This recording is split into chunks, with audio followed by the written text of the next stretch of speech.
Silicon ಸಿಟಿಯಲ್ಲಿ traffic ಸಮಸ್ಯೆಗೆ ಮುಕ್ತಿನೇ ಸಿಗಲ್ವಾ ಅನ್ನುವಂಥ ಪ್ರಶ್ನೆ ಇತ್ತು. ಆದ್ರೆ ಈಗ ಆ ಟ್ರಾಫಿಕ್ ಸಮಸ್ಯೆಗೆ ಬ್ರೇಕ್ ಬೀಳುತ್ತಾ ಅನ್ನುವಂಥ ಪ್ರಶ್ನೆ ಇದೆ. ಸಮಸ್ಯೆಯನ್ನ ಬಗೆಹರಿಸೋದಕ್ಕೆ ಬೆಂಗಳೂರಿಗೂ ಬರುತ್ತಾ ಈ ಸಾರಿಗೆ? ಯಾವ ಸಾರಿಗೆ ಅದು? ಬೆಂಗಳೂರು ಟ್ರಾಫಿಕ್ ತಡೆಗೆ ಬರುತ್ತಾ ಸ್ಟ್ರಿಂಗ್ ಟ್ರಾನ್ಸ್ಪೋರ್ಟ್?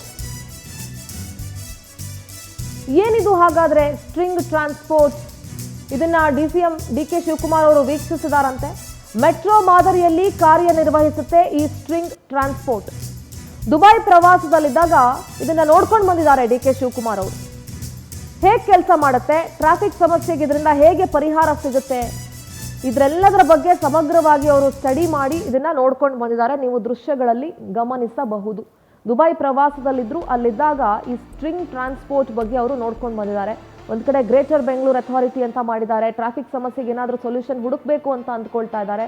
ಸೊ ಹಾಗಾಗಿ ಡಿಸಿಎಂ ಡಿಕೆ ಶಿವಕುಮಾರ್ ಅವರು ಇಲ್ಲಿನ ಉಸ್ತುವಾರಿಗಳು ಕೂಡ ಆಗಿರೋದ್ರಿಂದ ಈ ಸ್ಟ್ರಿಂಗ್ ಟ್ರಾನ್ಸ್ಪೋರ್ಟನ್ನ ಬೆಂಗಳೂರಿಗೂ ಕೂಡ ತೆಗೆದುಕೊಂಡು ಬರುವಂತಹ ಕೆಲಸವನ್ನೇನಾದರೂ ಮಾಡ್ತಾರಾ? ಇದ್ರ ಬಗ್ಗೆ ಈಗ ಆಲ್ರೆಡಿ ಅವರು ಸಮಗ್ರವಾಗಿ ತಿಳ್ಕೊಂಡು ಬಂದಿದ್ದಾರೆ ದುಬೈಯಿಂದ ಬರಬೇಕಾದ್ರೆ. ನಮ್ಮ ಕರೆಸ್ಪಾಂಡೆಂಟ್ ರೂಪೇಶ್ ನೇರ ಸಂಪರ್ಕದಲ್ಲಿ ಜಾಯ್ನ್ ಆಗ್ತಾ ಇದೆ. ರೂಪೇಶ್, ಬೆಂಗಳೂರಿನ ಟ್ರಾಫಿಕ್ ಅಂತ ಹೇಳಿದ್ರೆ ಅದು ವಿಶ್ವ ಪ್ರಸಿದ್ಧಿ ಅಂತ ಹೇಳಬೇಕು. ಅಷ್ಟು ಫೇಮಸ್ ಆಗೋಗಿದೆ ಬೆಂಗಳೂರಿನ ಟ್ರಾಫಿಕ್. ಹೇಗಾದ್ರೂ ಮಾಡಿ ಇದಕ್ಕೆ ಯಾವ್ದಾದ್ರೂ ಒಂದು ಸರ್ಕಾರ ಸೊಲ್ಯೂಷನ್ ಕೊಡುತ್ತಾ ಅನ್ನುವಂಥ ಪ್ರಶ್ನೆಗಳು ಬಹಳಷ್ಟು ಜನರಲ್ಲಿದೆ. ಸೊ ಈಗ ಡಿಕೆ ಶಿವಕುಮಾರ್ ಅವರು ದುಬೈ ಪ್ರವಾಸ ಹೋದಾಗ ಈ ಸ್ಟ್ರಿಂಗ್ ಟ್ರಾನ್ಸ್ಪೋರ್ಟ್ ಬಗ್ಗೆ ಒಂದಷ್ಟು ಮಾಹಿತಿಯನ್ನ ಕಲೆ ಹಾಕೊಂಡು ಬಂದಿದ್ದಾರೆ ಅಂತ ಇದೆ. ಸೊ ಏನಿದು string transport? How does it work Rupesh? Sindhu ಎಲ್ಲ ಕಡೆ ಯಾಕಂತ ಹೇಳಿದ್ರೆ ಬೆಂಗಳೂರು ವಿಶ್ವದ ಗಮನ ಸೆಳೆದಂಥ ನಗರ. ಜಾಗತಿಕವಾಗಿ ಯಾವುದೇ ನಗರಗಳ ಪಟ್ಟಿಯನ್ನು ಮಾಡೋದ್ರೆ ಬೆಂಗಳೂರು ಮೊದಲ ಸ್ಥಾನದಲ್ಲಿರುತ್ತೆ. ಅದೇ ರೀತಿಯಾಗಿ ಜಾಗತಿಕವಾಗಿ ಅತ್ಯಂತ ವೇಗವಾಗಿ ಬೆಳತಕ್ಕಂಥ ನಗರ ಅಂತ ಹೇಳಿದ್ರೆ ಬೆಂಗಳೂರು.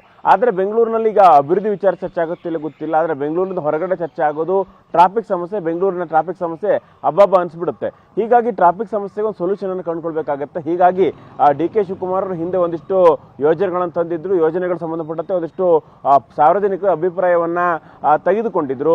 ಅದಾದ ಬಳಿಕವಾಗಿ ಮೊನ್ನೆ ದುಬೈಗೆ ಹೋದಾಗ ಸ್ಟ್ರಿಂಗ್ ಟ್ರಾನ್ಸ್ಪೋರ್ಟ್ ಅಂತೇಳಿ ಒಂದು ಅಧ್ಯಯನವನ್ನು ಮಾಡಿದ್ದಾರೆ. ಈ ಸ್ಟ್ರಿಂಗ್ ಟ್ರಾನ್ಸ್ಪೋರ್ಟ್ ಮಾಡೆಲ್ ಅನ್ನ ಅಥವಾ ಅದರ ಪಾತ್ರಶಿತೆಗಳನ್ನು ಅಧ್ಯಯನ ಮಾಡಿದ್ದಾರೆ. ಸ್ಟ್ರಿಂಗ್ ಟ್ರಾನ್ಸ್ಪೋರ್ಟ್ ಅಂತ ಹೇಳಿದ್ರೆ ವಿದೇಶಗಳಲ್ಲಿ ಅತ್ಯಂತ ಫೇಮಸ್ ಆಗಿರ್ತಕ್ಕಂಥ ಈ ಟ್ರಾನ್ಸ್ಪೋರ್ಟ್ ವ್ಯವಸ್ಥೆ ಮೆಟ್ರೋ ರೈಲಿನ ಮಾದರಿಯಲ್ಲಿ, ಅಂದ್ರೆ ಬೀಮ್, ಯಾವ ಮೆಟ್ರೋ ರೈಲ್ ಯಾವ ರೀತಿಯಾಗಿ ಬೀಮ್ ಆಧಾರದಲ್ಲೇ ಒಂದು ಕಡೆಯಿಂದ ಮತ್ತೊಂದು ಕಡೆಗೆ ಚಲಿಸುತ್ತೋ ಅದೇ ರೀತಿಯಾಗಿ ಸ್ಟ್ರಿಂಗ್ ರೈಲ್ಗಳ ಮೂಲಕವಾಗಿ ಈ ಒಂದು ಸಾರಿಗೆ ವ್ಯವಸ್ಥೆ ಒಂದು ಆಗುತ್ತೆ. ಹೀಗಾಗಿ ಮೆಟ್ರೋ ರೈಲ್ ಮಾಡಲಿಕ್ಕೆ ಸಾಕಷ್ಟು ಸ್ಥಳಾವಕಾಶಗಳು ಬೇಕಾಗುತ್ತೆ, ಸಾಕಷ್ಟು ಇನ್ವೆಸ್ಟ್ಮೆಂಟ್ ಬೇಕಾಗುತ್ತೆ.